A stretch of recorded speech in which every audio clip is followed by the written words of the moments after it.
सभी का आपके अपने YouTube चैनल यूपीएससी इन्फो 24 में स्वागत है। तो फ्रेंड्स, ये जो वीडियो है ये प्रवक्ता का इतिहास सब्जेक्ट जो है उसका पूरा सिलेबस है इस वीडियो में, और आपको अंत में कौन सी बुक पढ़नी चाहिए कौन सी बुक नहीं उसके बारे में हम आपको अवगत कराएंगे। तो दोस्तों स्टार्ट करते हैं आज का ये वीडियो। ये यूपी जो है पीजीटी का जो फार्म निकला है उसी का ये न्यू सिलेबस है, तो वीडियो को पूरा देखिए। फ्रेंड्स, उत्तर प्रदेश माध्यमिक शिक्षा चयन सेवा चयन बोर्ड द्वारा जो ये सिलेबस है वो प्रकाशित किया गया है। इसमें आपका इतिहास में क्या पढ़ना है ये आपको ध्यान में रखना चाहिए, क्या हमें पढ़ना है। पूरा ऐतिहासिक संस्कृतियां हैं उससे संबंधित क्वेश्चन पूछा जाएगा। तो इसमें क्या क्या है चैप्टर, पूरा पाषाण युग से पूछा जाएगा, मध्य पाषाण युग से और नव पाषाण युग से क्वेश्चन रहेगा।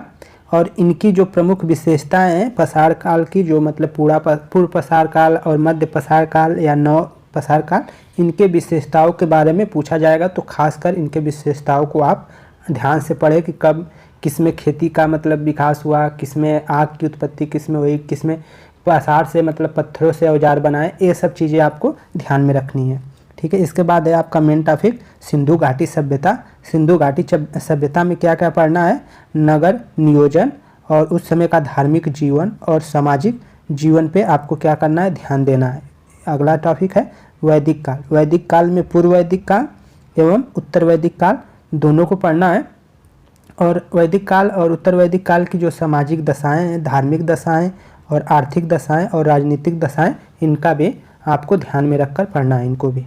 इसके बाद आता है धार्मिक आंदोलन। धार्मिक आंदोलन में जैन धर्म को पढ़ना है, बौद्ध धर्म को, भागवत धर्म को, शैव धर्म को और हिंदू धर्म के पुनर्गठन में शंकराचार्य का जो है योगदान को पढ़ना है।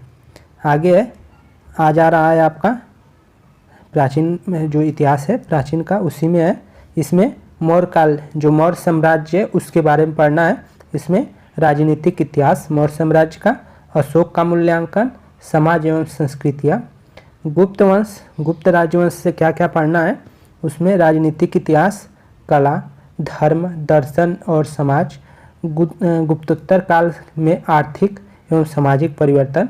इसके बाद चोल वंश से पढ़ना है, चोल वंश का राजनीतिक इतिहास, चोल का प्रशासन और उत्तर भारत की राजनीतिक और सामाजिक स्थिति के बारे में आपको जिक्र करना है। ये दे दिया गया है 800 से 1200 तक। इसके बाद जो आता है तुर्कों का आक्रमण। तुर्क आक्रमण में क्या क्या पढ़ना है, महमूद गजनवी को पढ़ना है, मोहम्मद गोरी को, और दिल्ली सल्तनत की जो स्थापना हुई है उसमें सभी को पढ़ना है। कुतुबुद्दीन ऐबक का मूल्यांकन, इल्तुतमिश के शासकों में स्थान क्या था, मतलब इल्तुतमिश के बारे में आपको पूरा पढ़ना है, कुतुबुद्दीन के ऐबक के बारे में, फिर रजिया सुल्तान के बारे में। इसके बाद इन सब का जो भारतीय इतिहास में क्या क्या महत्व रहा है इनके बारे में आपको पढ़ना है। और आ जाता है अगला बलबन की प्रारंभिक कठिनाइयाँ। बलबन का जो राजस्व सिद्धांत है वो, खिलजी की क्रांति एवं उसके महत्व को पढ़ना है, अलाउद्दीन खिलजी के साम्राज्य विस्तार, बाजार मूल्य नियंत्रण नीति, भू राजस्व, दक्षिणी सुधार के बारे में पढ़ना है, दक्षिणी नीति के बारे में भी पढ़ना है। इसके बाद तुगलक वंश आ जा रहा है। तुगलक वंश में गयासुद्दीन तुगलक का जो है गयासुद्दीन तुगलक के जीवन चरित्र और उपलब्धियों को पढ़ना है। इसके बाद मोहम्मद बिन तुगलक के बारे में पढ़ना है आपको। मोहम्मद बिन तुगलक, उसकी विभिन्न जो योजनाएं 4-5 चलाई थी वो सब पढ़ना है। मोहम्मद बिन तुगलक का समीक्षा मूल्यांकन उसका करना है, कैसा रहा है क्या रहा है इसके बारे में पढ़ना है। फिरोज शाह तुगलक के बारे में, तैमूर आक्रमण एवं उसका प्रभाव, बहमनी राजवंश, विजयनगर, सैयद और लोदी वंश को भी पढ़ना है आपको। मुगल वंश, इसके बाद बाबर, हुमायूं, अकबर, जहांगीर, शाहजहां, औरंगजेब, इन सब की राजनीतिक, सामाजिक, आर्थिक और सांस्कृतिक दशाओं को पढ़ेंगे सभी राजाओं के। ठीक है। इसके बाद है आपका मुगल साम्राज्य के जो पतन के बाद है उनको भी आपको पढ़ना है। मुगल साम्राज्य का पतन किस कारण से हुआ, क्या था, मराठों का क्या था, तो मराठों में सभी मराठों के बारे में भी पढ़ लेंगे। मराठों में कौन कौन दिया है वो मुख्य है, अभ्युदय, छत्रपति शिवाजी का जीवन चरित्र एवं उपलब्धियाँ पढ़ेंगे। आधुनिक काल में क्या है, आधुनिक कालीन भारतीय इतिहास। इसमें भारत में ईस्ट इंडिया कंपनी का जो आगमन है तब भारत में ब्रिटिश शासन के राजनीतिक एवं आर्थिक प्रभाव, सन 1857 विद्रोह के कारण, स्वरूप एवं परिणाम, इसके बाद है 19वीं शताब्दी में पुनर्जागरण और सामाजिक आर्थिक आंदोलन जो हुए थे उनको पढ़ना है। इनमें स्वामी दयानंद सरस्वती, राजा राम मोहन राय, अरविंद घोष, एनी बेसेंट, रविन्द्रनाथ टैगोर, राष्ट्रीय आंदोलन एवं स्वतंत्रता संग्राम में महात्मा गांधी का योगदान, स्वतंत्रता की प्राप्ति, देश का विभाजन एवं उसके बाद का स्वतंत्र भारत 2000 तक, मतलब उसके बाद का 2000 तक का क्वेश्चन पूछा जा सकता है, 2000 तक का। तो ये सब चीज़ें हैं। अब ये दे दिया उसके बाद का भारत, तो इसमें सभी पूछ देगा, पूरा जो स्वतंत्रता संग्राम जो भी हुए थे उन सबको भी आपको पढ़ना है। तो ये था सिलेबस दोस्तों इसमें। अब हम बुक के बारे में जिक्र आपको कर देते हैं, बुक कौन कौन सा पढ़ेंगे, ठीक है। तो आप बुक के लिए आपको बता दे रहे हैं, बुक आपका पहला नंबर है केसी श्रीवास्तव पढ़ लीजिएगा, केसी श्रीवास्तव। ये आपका इतिहास के प्राचीन इतिहास के लिए हो जाएगा,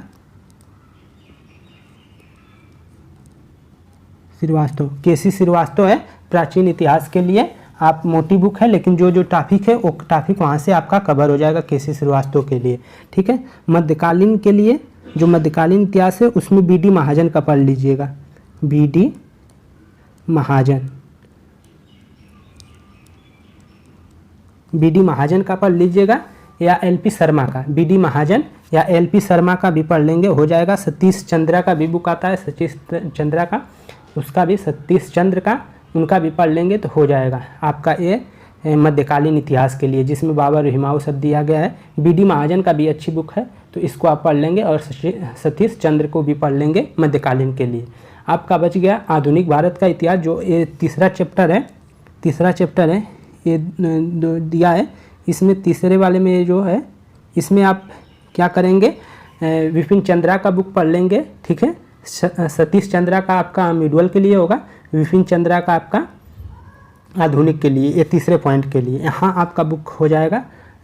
तो इसको पढ़ लेंगे, और इसके बाद वीएल ग्रोवर इसको पढ़ लेंगे, इससे आपका पूरा हो जाएगा।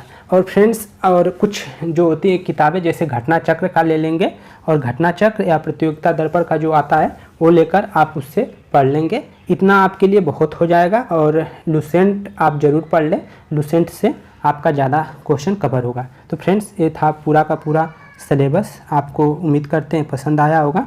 अगर पसंद आया है तो दोस्त वीडियो को लाइक कर दें, और आप नए हैं तो चैनल को ज़रूर सब्सक्राइब कर दें, ये आपसे रिक्वेस्ट है। तो दोस्त बने रहिए हमारे चैनल पे। नमस्कार।